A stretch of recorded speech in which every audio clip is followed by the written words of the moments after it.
2024-25, প্রায় 2 বছর। সময়টা খুব বড় না আবার ছোটও না। এই সময়টাতে একটা অফিস শুধু কাজের জায়গা থাকে না, ধীরে ধীরে হয়ে যায় নিজের একটা ছোট্ট পৃথিবী।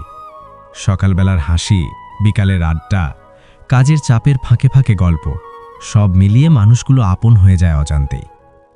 আমি সেখান থেকে চলে এসেছি।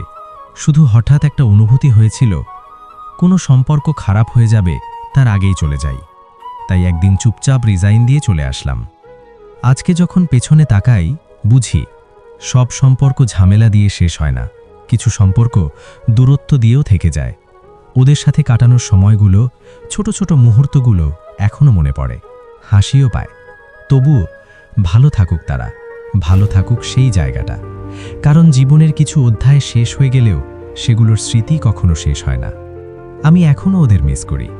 ভালো থাকুক সেই সময়গুলো, কারণ সব কিছু পেছনে ফেলে এলেও কিছু মানুষ আর কিছু স্মৃতি আজও আমার ভেতরে রয়ে গেছে নিঃশব্দে।